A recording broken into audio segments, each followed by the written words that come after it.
Welcome everybody to Khyentse Vision Project's Text of the Month event. This is a very special month for us because we're celebrating Tārā in collaboration with Khyentse Foundation. Especially today is International Mother's Day, and it's the perfect day to pay homage to Tārā. So we are absolutely delighted and privileged and honored to welcome Rinpoche to this event. Thank you so much for agreeing to come and teach us, Rinpoche. It's really wonderful to have you here and to see you. So I'm going to just hand over to June to say a couple of words for Khyentse Foundation.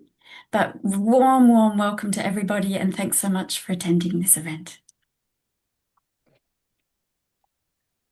Thank you, Doma, and thank you, Khyentse Vision Project team, for having me here today. On behalf of Khyentse Foundation, we welcome everyone who are joining this precious teaching by Rinpoche on Ārya Tārā. This year, we celebrate Khyentse Foundation's 25th years of effort in supporting and spreading the Buddha Dharma. It is so joyful that Khyentse Vision Project offers its translation of a number of important texts by John Khyentse Wombo on Ārya Tārā and to celebrate Khyentse Foundation's anniversary. We also would like to thank DJK translating team, 亲泽汉译计划, for translating some of these texts into Chinese. Rinpoche always reminds us that Tārā is Khyentse Foundation's patron deity, and we're so grateful for Tārā's blessings in the past years. May Tārā continue to protect and inspire us so that Buddha Dharma may benefit countless beings in generations to come. Thank you.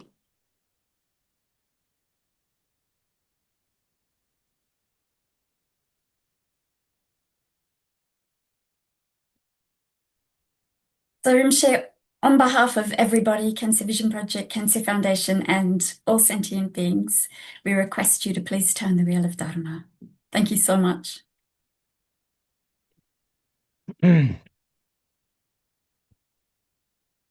So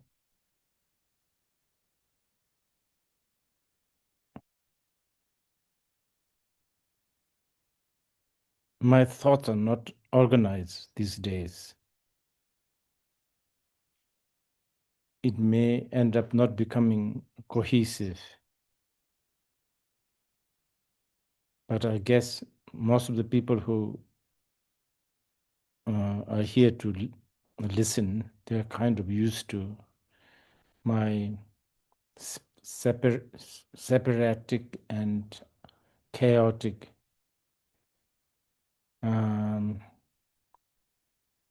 way of talking and thinking.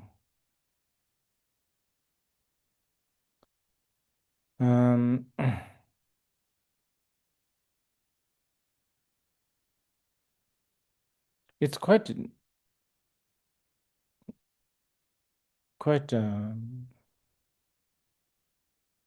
special to have a Mother's Day.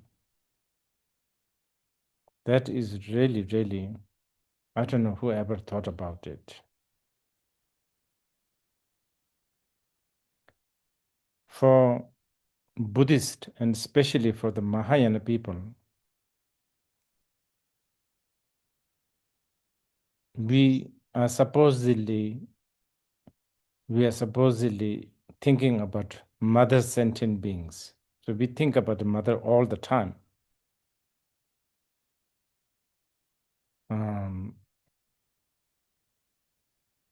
Many prayers begin with, for the sake of all mother sentient beings.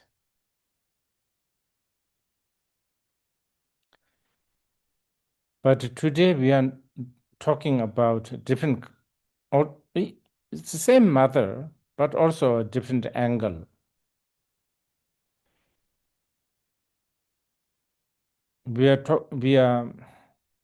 Anyway, I'm trying to articulate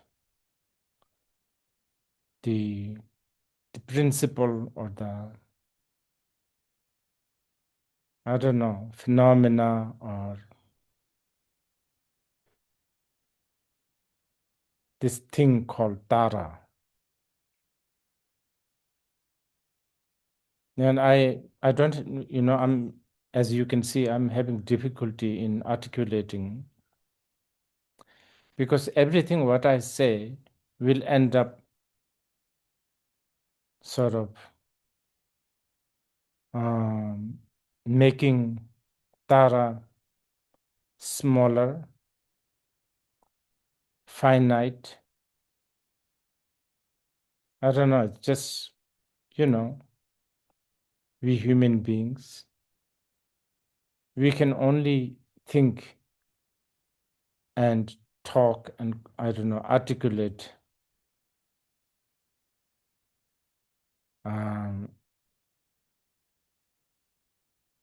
at some level. After a while, like Chandrakirti said, birds can fly and fly up to the sky, but then you just have to, the birds have to come down. This is got nothing to do with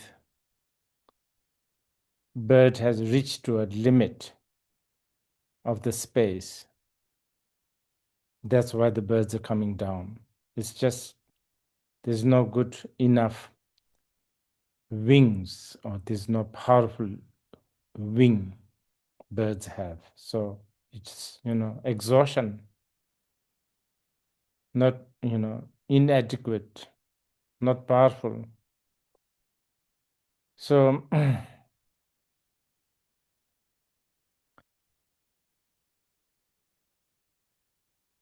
due to the kindness of all my teachers, I have received, I have heard about Tara so many times. So I have, I don't know, maybe not even a glimpse, but a glimpse of the glimpse of Tara. And because of that, because of all the kindness of all my gurus, there is a little appreciation that Tara is infinite. So because of that, every time I'm about to talk to you about Tara, it's there's, part of me become very self-conscious. Part of me always telling me that's not correct, that's not enough, that's limited, so on and so forth.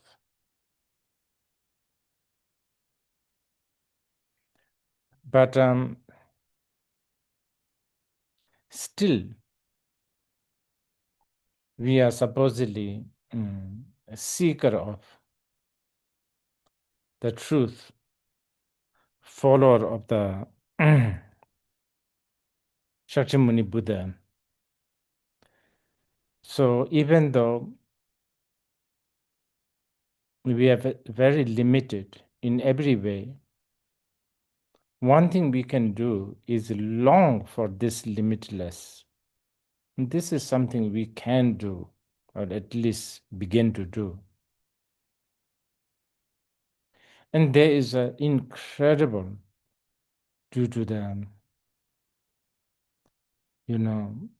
wisdom and compassion of the masters and the bodhisattvas and the Buddhas of the past and the present and the future, there are, methods that can assist us to generate this longing and, art to acquaint with, to be closer to the Tara.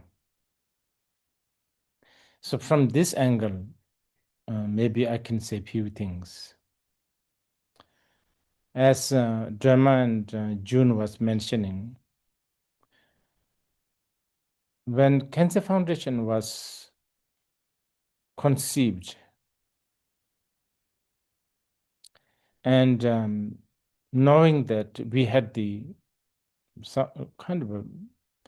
we tried to have a grand aspiration to help the Buddha Dharma, naturally we thought that this is something we can't do as an ordinary human being. Ordinary human beings, as I said earlier, we're very limited. So the only way we can do is tap into two things: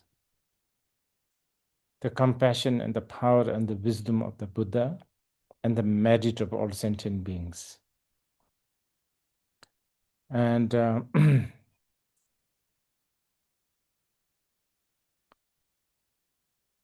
therefore, I thought definitely we need to have the blessings and,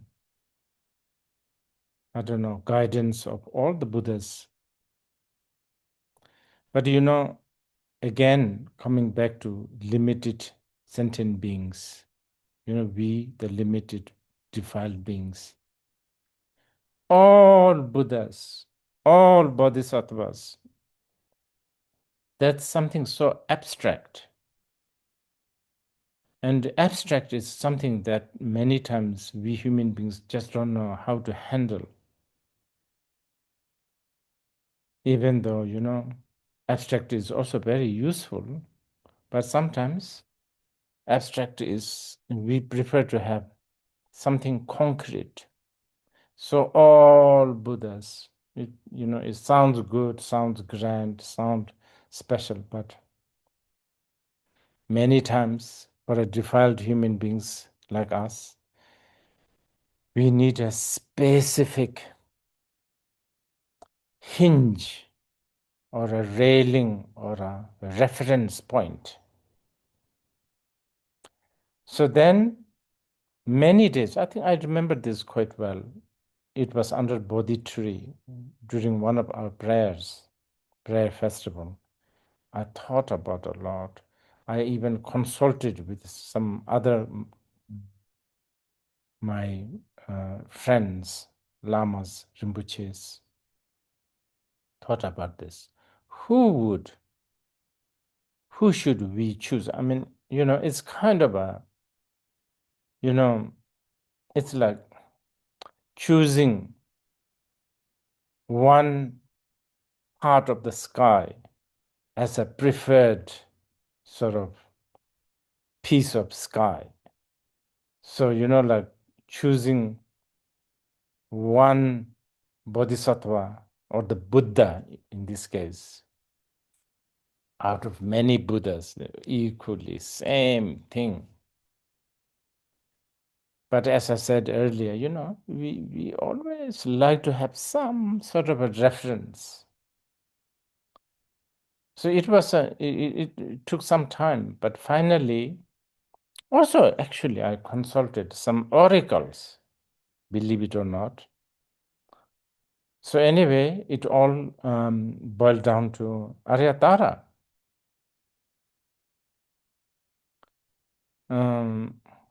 Sometimes these things also, you can say it very, these things just randomly happened. But other times you can also say random, random. I don't know whether Buddhists would believe in random, because we are sort of the follower of this path that believes in cause and condition and effect, right? So I remember the day I declared that Tārā is going to be Khyentse Foundation's guardian deity. I went to nearby Naranjana, and I remember the story of, I don't know why I thought about that, but anyway, I think I was reading different stories. So I remember how Nagarjuna, there's so many stories. Nagarjuna went to a forest, and the sandalwood forest, supposedly. Indians can be very poetic for, I don't know, cool breeze, inspiration, etc. And then there, suddenly from the forest, appeared this beautiful girl. And she looks green. Well, of course, at that time, I remember this very clearly. I was in Naranjana forest, and I was thinking that. And as you know, I like sometimes, photography, lighting, this is also in my conditioning here. So in my very, very worldly, diluted mind made me think, green Tara, this emerald green Tara, is perhaps Nagarjuna. When Nagarjuna saw this beautiful girl, the sun must hit all those leaves, green leaves, as a filter, and then that must have reflected on her skin. But anyway, it doesn't matter, does it? It could be, Nagarjuna we could always talk about Nagarjuna seeing the first time this girl at a, I don't know, cherry blossom in Kyoto. And in this case, maybe the reflection of the Tara the skin color of Tara could be something pinkish. It really doesn't matter. But anyway, for a diluted beings, this is how it worked. It worked. It sort of, it became an inspiration. So anyway, all these, like fragmented stories and images and thoughts, I guess they all sort of put it together, and then we have come to a conclusion that Ārya Tārā is going to be our guardian deity. And of course, there was not an ounce of doubt that she will fail somewhere. She is, growing up, also growing up, my mother's father, Lama Sonam Sangpo, always talking about Tara and how powerful she is, and etc. And then, the Buddhist, Himalayan Buddhist families, I think Tara is very close, what do you call it, a deity. So this is how it sort of started. Tara as I'm just trying to tell you why Tara as the guardian deity of Khyentse Foundation. And everything, if we have managed to, offer some small assistance to the Dharma and the practitioners in the past, now, and the future, everything is due to her, what do you call it, blessing and protection.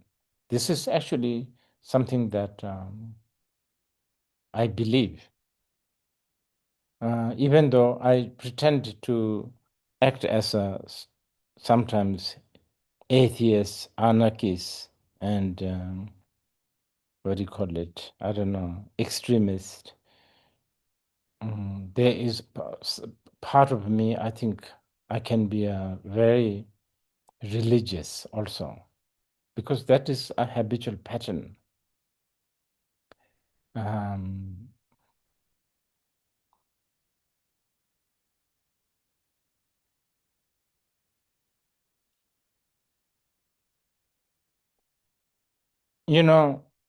The gurus, masters of the past, there's so many stories about how different masters have had interaction with the Tara. So many. Asking questions, her giving guidance. Of course, the masters and the great practitioners. But there's also so many stories about ordinary people just very ordinary people who are so devoted to Tara, having, amazing interaction with the Tara. There's just so many. I'm sure many of you know. There are actually I know few who have like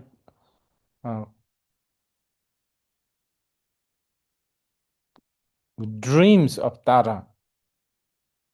Like now and then, quite a lot. Me, myself, nothing. Zero. No dream, of course, no interaction. Nothing. Like Dzongsar Monastery in Sichuan always had, used to have fire, issues. And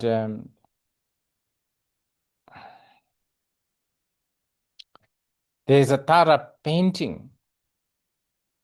All they have to do is show the Tara painting towards the fire, and then supposedly the fire, extinguish. That painting, very, very revered. Things like that. None of this experience for me, I have to tell you. But, these experiences are very subjective. And so what? Subjective is so good. If being objective is good, then being subjective is equally good. You cannot dismiss having something subjective as something sort of second class or lower than the objective. These things are very subjective. So from that point of view, I can say something. Ever since we did this 2 grand Tara Puja, one in Bhutan, in Devathang, and one in Dzongsar Khyentse, every time I go to places, especially statue shops, now you will all laugh at me, I know this. Statue shops, I always end up having a good Tara statues. There's always there. Small ones, big ones. The way I treat, the way I think is, that's it. She's there, the statue's there, and this is Tara sending, this is Tara's communication. That's how I interact. So I don't even, many times, actually now, I don't even negotiate. Some of the Nepali Tara statue sellers, I think they are very happy whenever I go to their shop. And many times I don't even call them like, first, like, oh, I'm coming. Can you look for a good Tara statues? And not only that, in the past few years, 2 years, I must have encountered at least few hundreds of Tara statues, just randomly.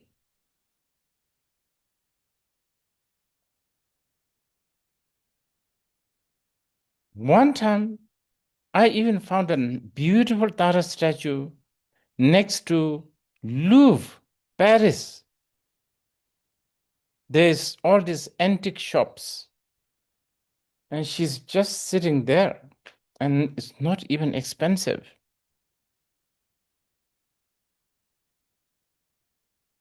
So this is how I interact with the Tara. For me, this is, her way of interaction because of who I am, because I'm a deluded being. I have lots of defilements. This much is the all merit I have. I have no merit to, talk to her like many great masters and ordinary people have done.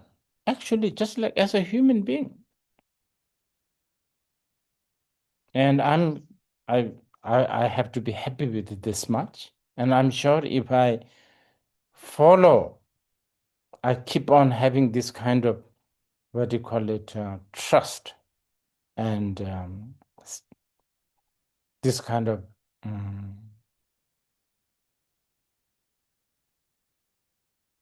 the trust and conviction towards her, I'm sure my sort of level of communication with her will improve. That's for sure. So this is something I want to say. And it's already half an hour now. And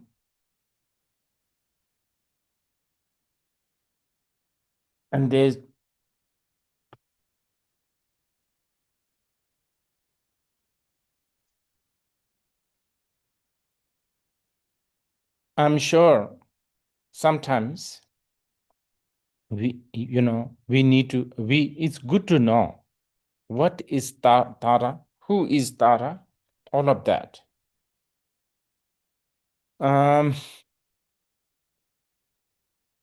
As I said earlier, in Buddhism, we talk about, and especially those who have received very high-level teachings, such as anatta, shunyata, tathagata garbha, such as,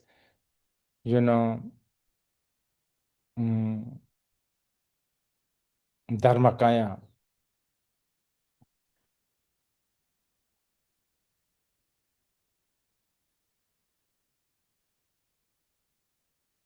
that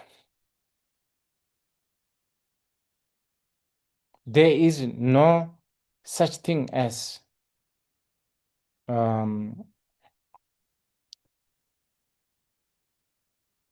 externally existing object of refuge, object of prayer. Of course not. Not even there is a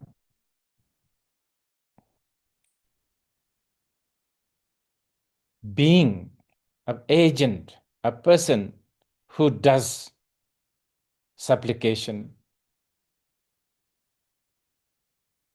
And therefore, even all this act of praising, prayer, supplicating, beseeching for the blessing, all this is as illusory as everything else. We know this, but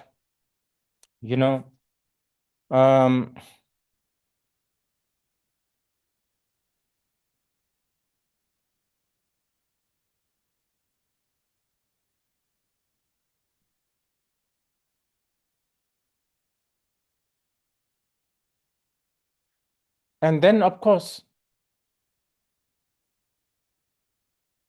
in that context, we talk about how distinctions such as red Tara, white Tara, green Tara, all these are just dualistic distinctions, that they are just a mental fabrication. We know this. But as long as we are subject to hope and fear, as long as we have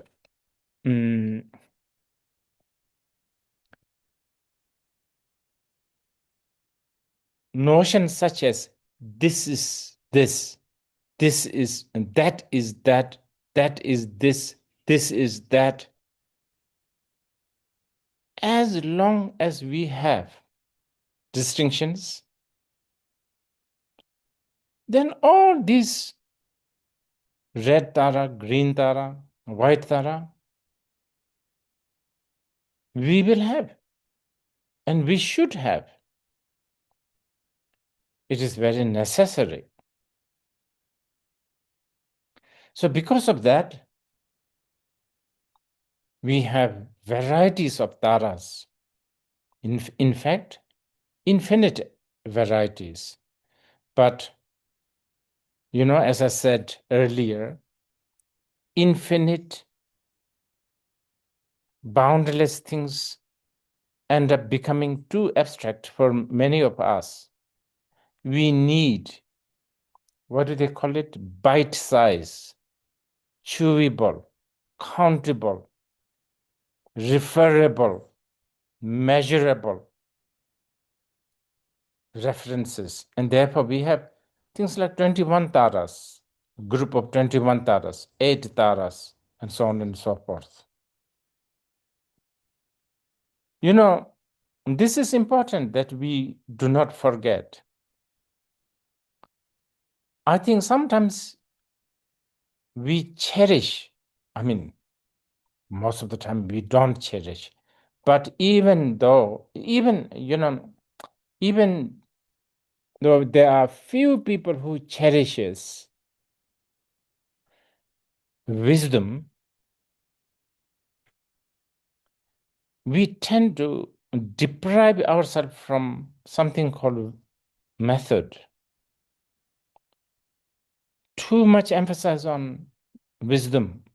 I don't know how to put this properly. We think it's not that we are actually robbed by the wisdom. It's not that. It's just we think I don't know that there's this tendency to like the wisdom, and in the process we deprive ourselves from method. That's not good. We should have abundance of method. It's like tools. When there's no fork and knife and spoon, use fingers. But if there is fork and chopsticks and this and that, cutleries, tablecloth, whatever, candlelight, nothing to do with the food, but this can help. Or more the merrier. So because of that, there are also many, many different varieties of the Tārā. But from the wisdom point of view, all these Tārās have not even momentarily departed from the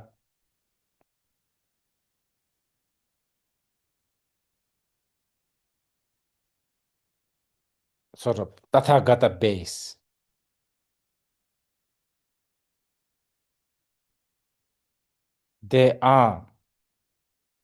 It's like the sky. For beings like us, we can talk about the middle of the sky, the edges of the sky, the east side, the west side, and all of that.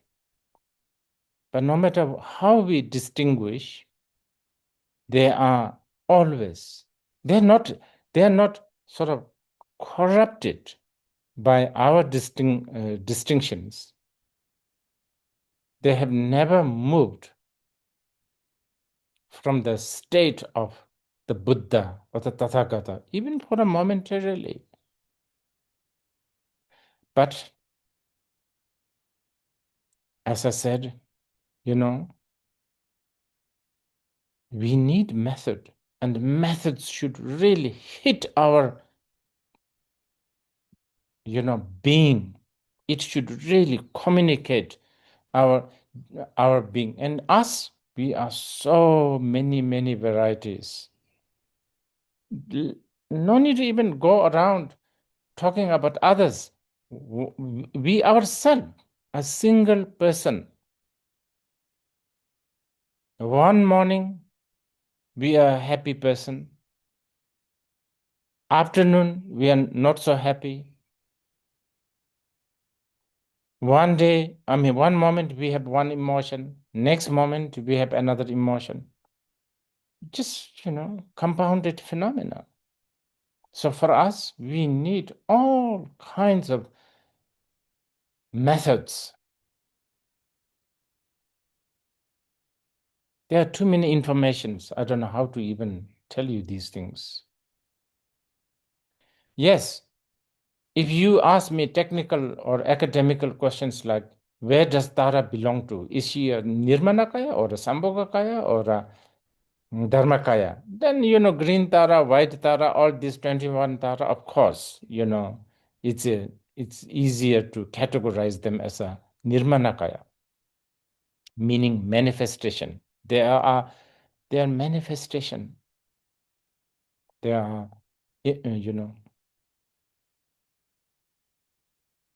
like show. Now, when we talk about a manifestation, obviously, we are talking about an audience, right? Audience.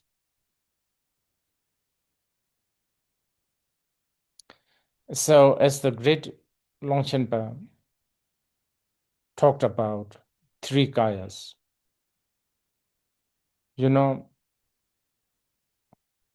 one moon in the sky,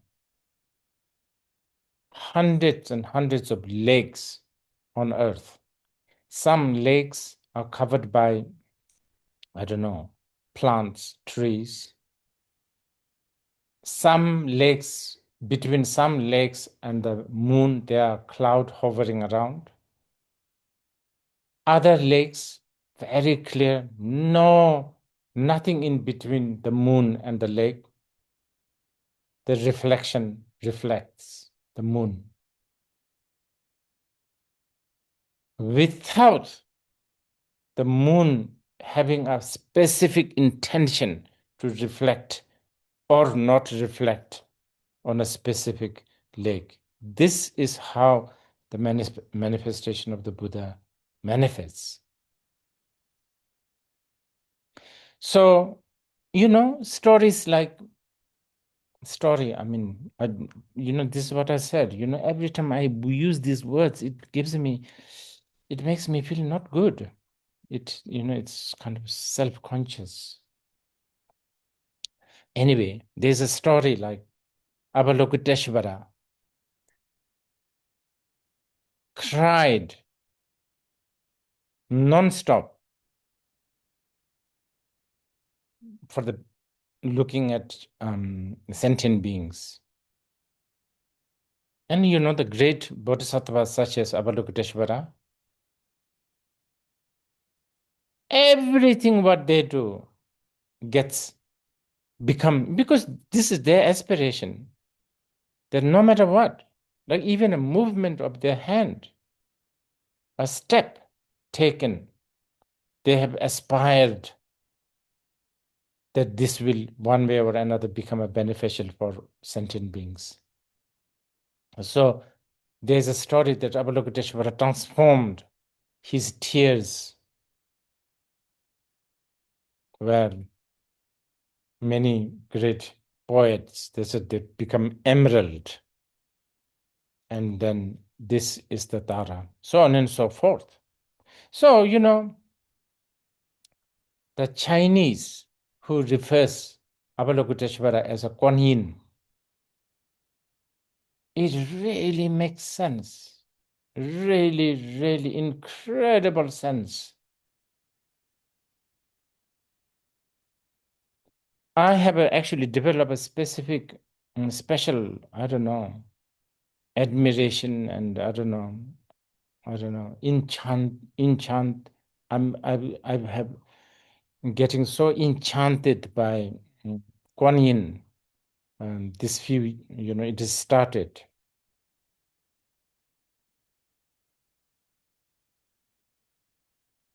So when I look at Kuan Yin, for me, just as stated in the Tibetan text, that it's Avalokiteshvara. The tier of the Avalokiteshvara is the Ārya Tārā. So it's called Kuan Yin. Now, this is a narration, narrative. we need narration.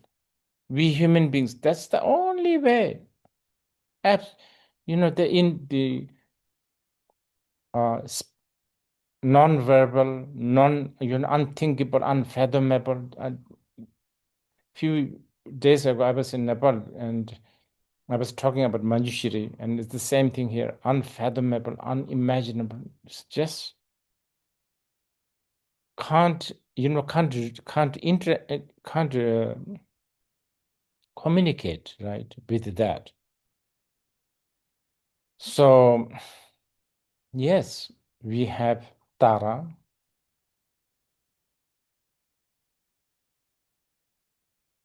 Sometimes as beautiful as green Tara,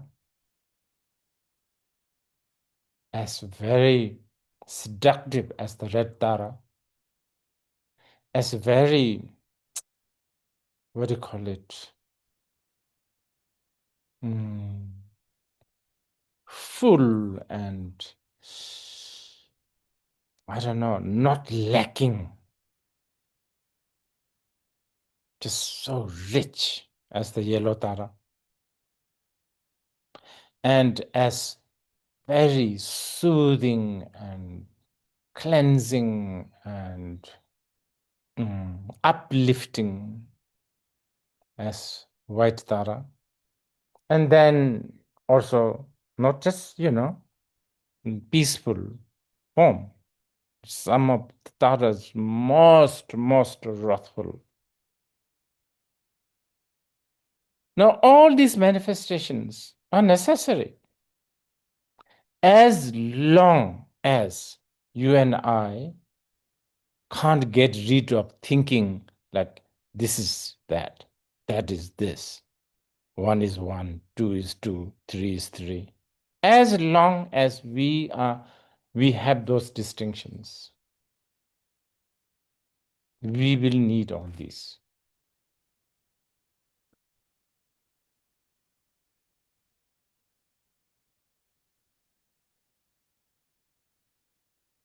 So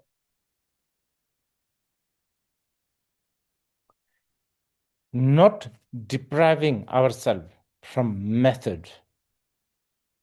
This is something we, the follower of the Tara, we should really remember this. Now, Tara is also referred as a Jalyum, Jalvi-yum, the mother of all the Buddha. Now, this one, we could talk about hours. We could talk on the most ultimate level of why the Tara is the mother of all the Buddhas. We could talk on the relative level where she actually manifests as the savior, as a protector, and especially, Jikchok in Tibetan, they say. Jik means like a fear, I think so. Fear. Chop is protection. Fear, we have a lot. Sure, some of us, we don't have fear of missiles flying over or on the top of us. We don't have, sure, we don't have that kind of fear, but we have other fear. Just uncertainty. What will happen next moment? We have no guarantee.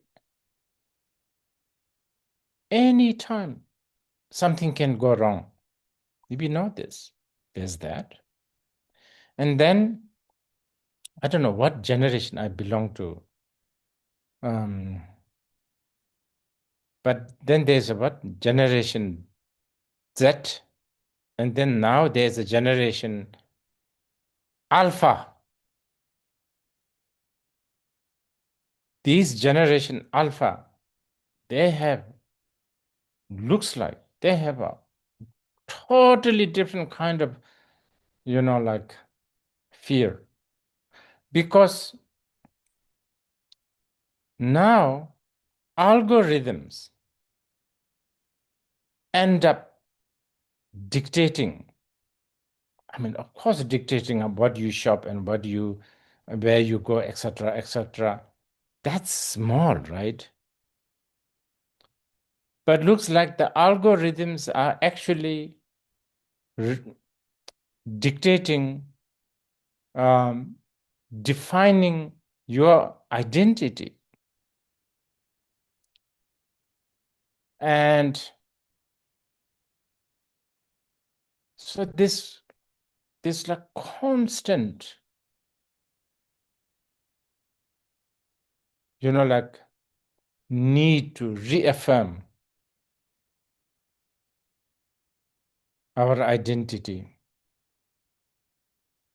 and therefore our existence and whatever it means. Even what does existence means? So our fear is not getting less. It's just getting maybe not more, but it's definitely changing. Yeah, maybe even more ecologically, so on and so forth. But definitely it's changing. And in all this situation, we need protection. Yes, of course, we need protection from missiles, viruses, stock market crashing, cryptocurrency, whatever, going crazy. Of course, we do.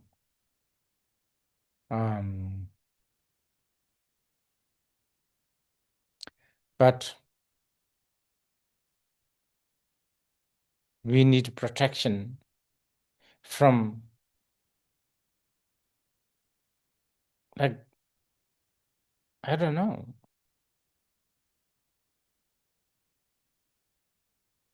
headlines, snippets from TikTok, Instagram.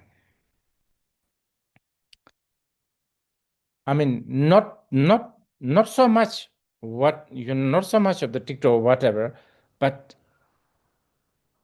that they defining our value, our identity.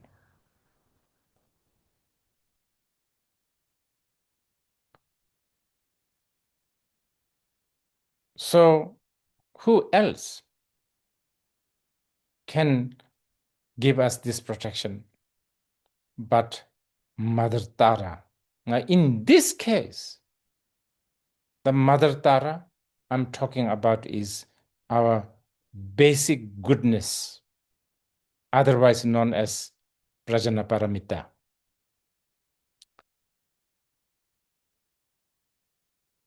This is why, okay, so now I want to tie this up with today, Mother's Day, right? Mother's Day. Today is Mother's Day. Mother represent where we come from, so to speak, right? Where we emerged from. I guess this is why emerge, and also we dwell. We sit on mother's lap. We long to mother's. I don't know. Mother is the one who give birth, and we kind of refer. I think we go back to like a home, like a ground. Yeah. This is why, I think I've said this before. Many of you have heard this. Prajñāpāramitā. And by the way, there is actually a Prajñāpāramitā represented as a female bodhisattva, which is actually one of the Tārā, But yeah, that also. But right now, I'm talking about the shunyata, the emptiness.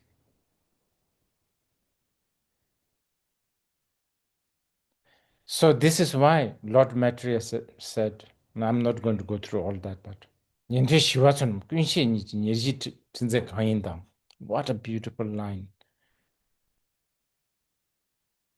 He said, those arhats, those who are longing for peace, longing for liberation. Why do they have this longing for liberation? Because in reality, nothing exists independently, truly, and as how we imagine and how we fabricate. That truth is there, cannot change. But what we do, we cover it up, we camouflage, we cheat, we deceive ourselves. And then, of course, they fall apart. But still, we don't give up. We, try to mend, try to color, try to, I don't know, put foundations, to plasters, and so on and so forth. But underneath that, it's not like that. It's a bit like me if I go to a women's only banquet party dressed as a woman. You understand? And good makeup. You understand? Really, really good makeup.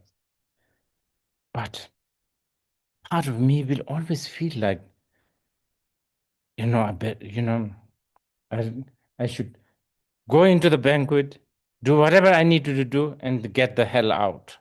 Because sooner or later, things will fall apart. Because, reality is not. Of course, many of us, many of the defiled sentient beings, we are just so drugged and numbed and distracted. So we are so, what do you call it, entangled by our own, like fabrication. But still, and especially for some of us, the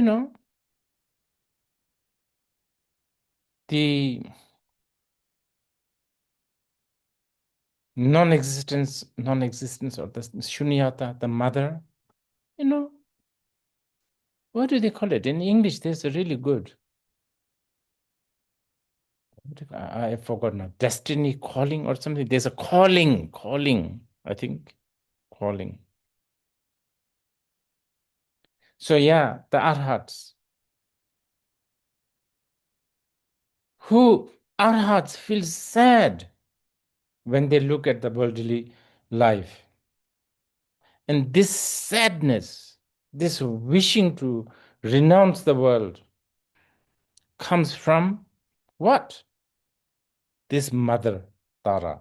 That's why the Shunyata, Prajñāpāramitā, and in this case, Ārya Tārā, is not only the mother of all the Buddha, but it is also the mother of all the seekers of the liberation, including the Arhat. Many of them, they don't even know as Tara, but. Now the next one, the Bodhisattvas. For them, they have a much more sophisticated sadness. The seeker of liberation, they feel sad with the mundane, this fake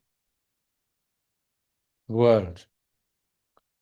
Now, for the Bodhisattvas, they are sad with this longing to a liberation also. These guys don't want to fall into any kind of extreme.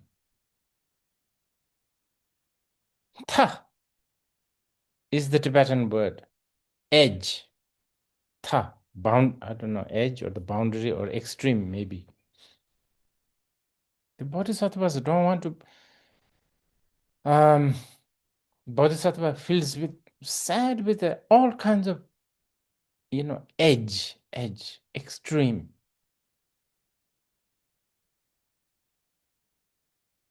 And why do the bodhisattvas have this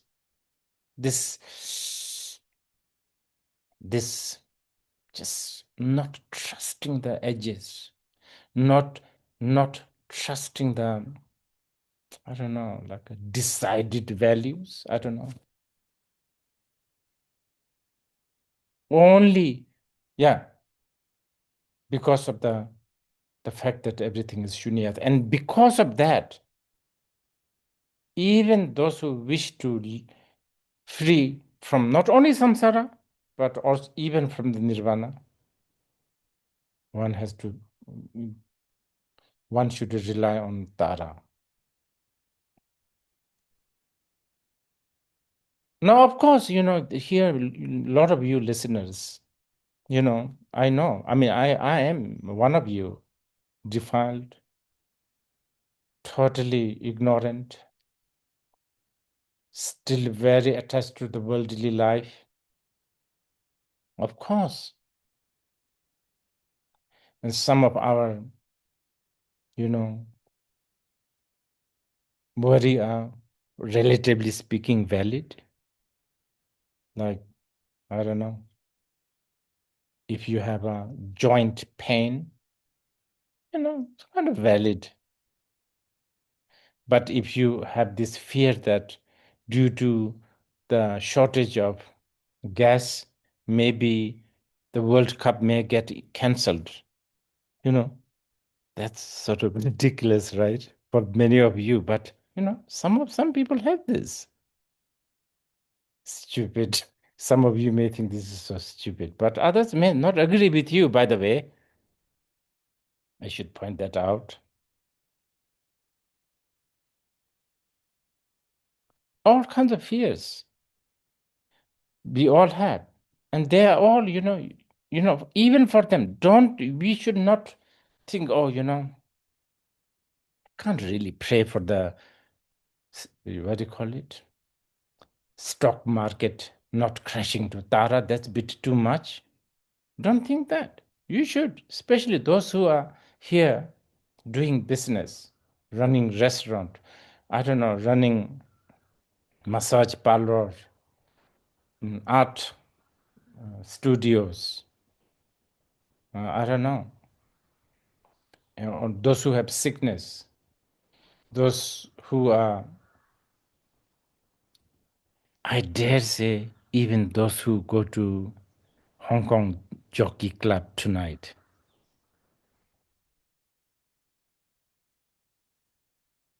It's between not praying to the Tārā because you feel it's too embarrassed to ask Tārā for your horse to win. Okay, between that and praying to Tārā, I would opt for the praying. Because the object, refuge object, the Tārā, is enlightened being. Yes, she might help your horse to win. She might not, because there's a vested interest in her, Probably your loss with your bet might, take you to a greater truth. Who knows? But anyway, what I'm saying is, I'm sorry, now I'm beginning to talk rubbish things, so I will soon stop. Anyway, what I'm saying is, by all means, don't shy away from praying to Tārā for mundane stuff. But main purpose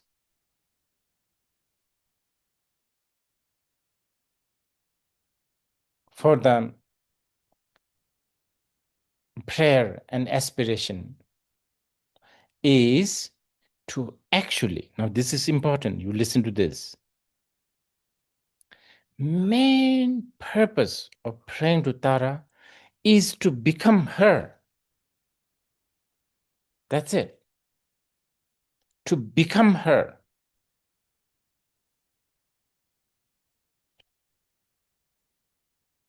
It's in the text. This is important. To become her, to dwell in her. Okay, now if you think that's a bit too abstract, to at least go to her place and dwell in her surrounding. There are, places they call it what? The land of turquoise and land of, what do you call it? Mane, the hair. There's so many. To become Tara actually means to be liberated. By the way, the word Tara also is liberation. So this is what we should do. And yes, Generation Alpha now, it has reached to that. I'm sure some of you are baby boomers, and I can see some of you are hippie dippies. Some of you are hippie dippies who are trying to become yappies, kind of not that successful, I can see. And many of you will be Generation Alpha, who will just never know how to imagine a world where, I don't know, they will never, right? They will never think of a world without internet. I mean, gosh, this is the world, this is how they will be thinking. And then this is not end. I don't know. In 2 years, I don't know what generation will be. Generation Alpha, then generation, I don't know what. No matter what, as long as we do not actualize Tara, there will always be fear. And when there's a fear, when there's an insecurity, you will always end up looking for trouble. So that's it. Now I'm going to recite 21 Tara prayer, and I will let you go after that.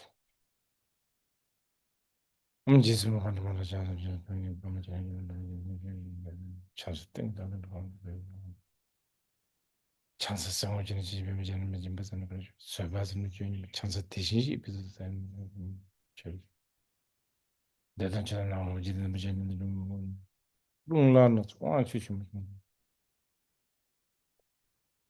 아저는 좀 창사 주신 자원은 저도 빌라면 창사 이마다 제니 버럽서 하라니 뜻다래 신도 그래서 자세는 비슷하다는 자비행하지 때바디다 자자하는 시작 지금 다리 뒷다리 들었어 다리 뒷다리 들 시좀 배들잖아 아유 계속 한다 다리 뒷다리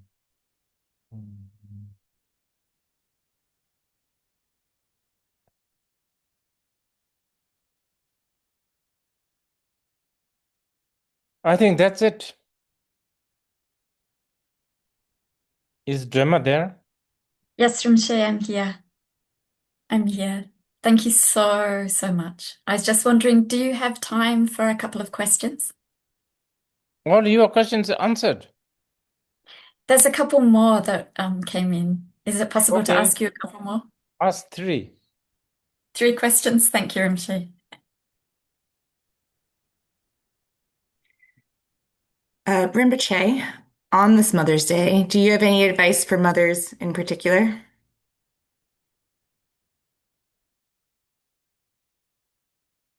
Wow. Should be asking you.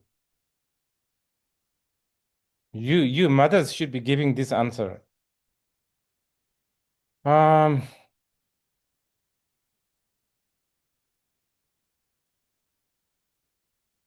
but since we are talking about the Tara, I will only say,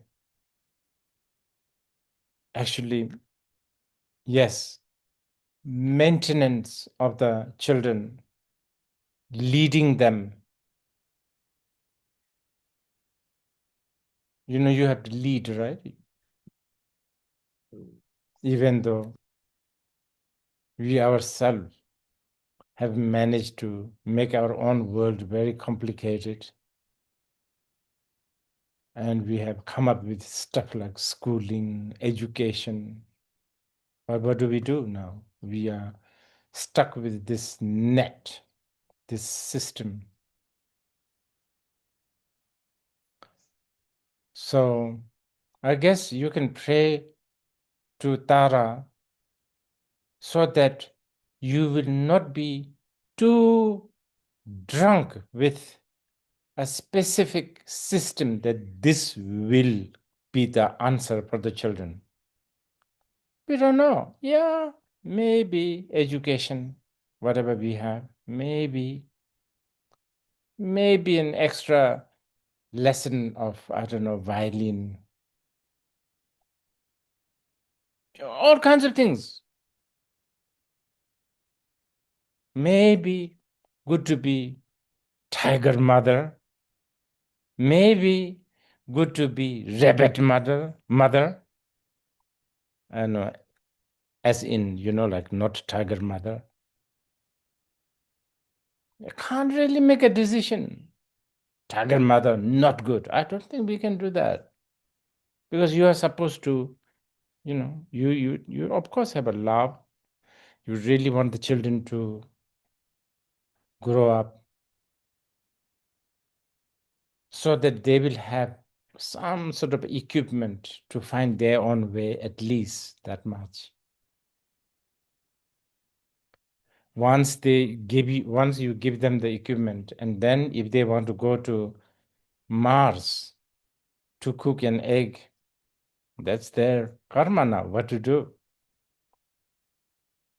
So this is complicated, very complicated. Even should we put them into a school or not? Wow. But you will have to do it because, it's like a big, wild guess job, lot of guess job. It's like buying lottery. So there you can do prayer. Whatever lottery you are buying, go send to this kindergarten school. Yeah. May it somehow, if not win the first prize, at least the seventh prize. It's good enough. Something like this. Okay, next.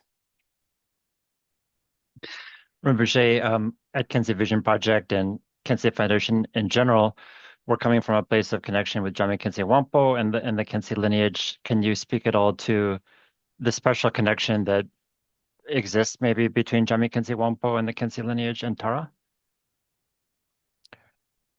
Well, there's a lot to say, especially Jami Khyentse Wangpo.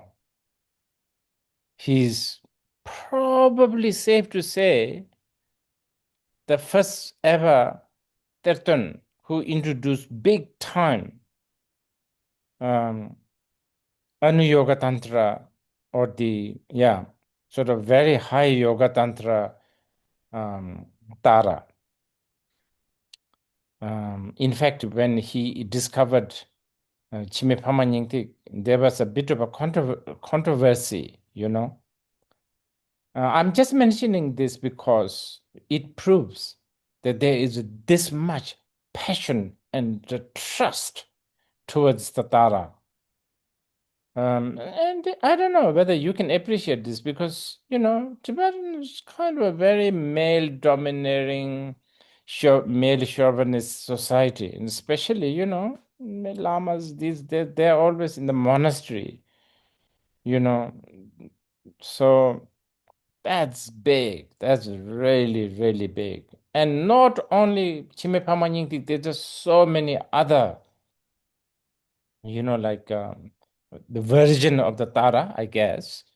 I mean, Kali, there's Gurukula, there's also Saraswati, by the way, so on and so forth. So I'm sure you guys will translate many of those. I hope so. Okay.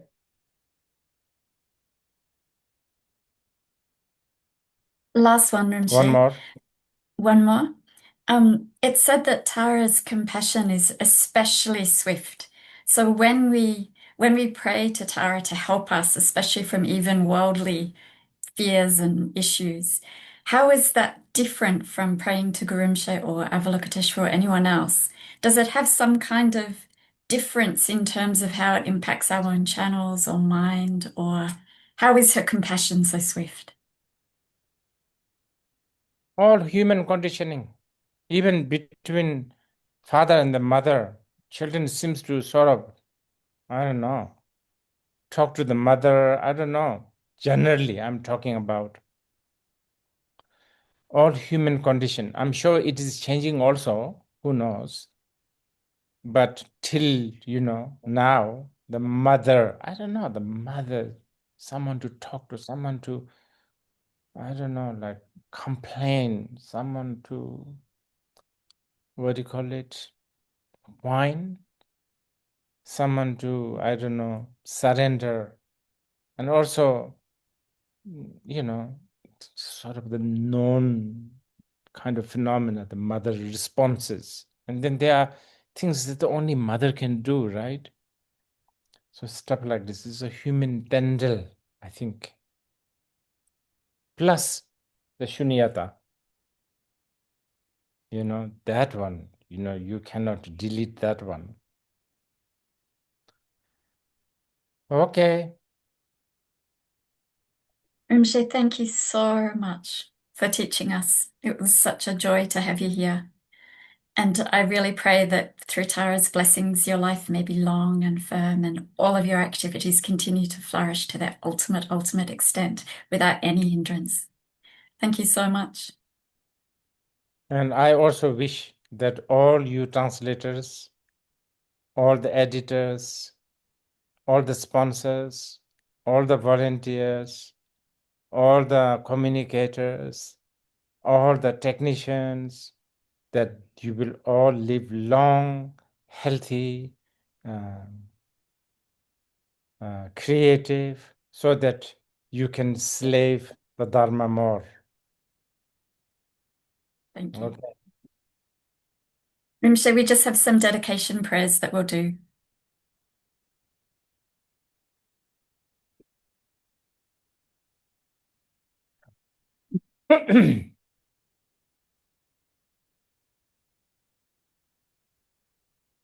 Lord of the ocean of teachings in Tibet without bias, universal monarch of seven wondrous transmissions, Khyentse Wangpo Manju Gosha in person, may all be auspicious for your lineage to spread and flourish.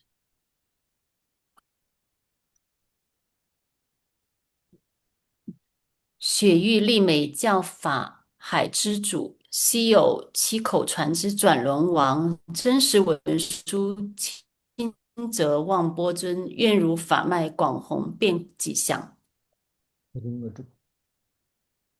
As long as space remains, as long as the world remains, may I too remain to alleviate the sufferings of the world. 乃至有虚空以及众生住，愿无住世间尽除众生苦。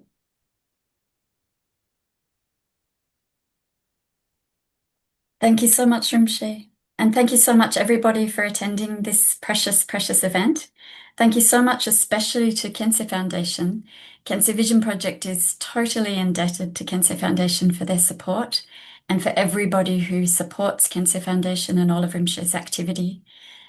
And thank you also particularly to the interpreters who very kindly interpreted for this session, which is a difficult job and often they go unnoticed, but it's very much appreciated. So thank you to all of you who interpreted. Thank you so much, everybody, and see you at our next Text of the Month event. And please stay in touch with both Khyentse Foundation and Khyentse Vision Project. Thank you, Rinpoche.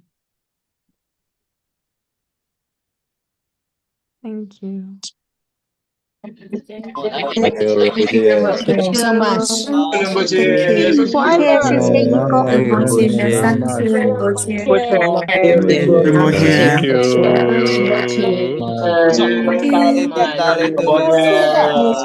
you.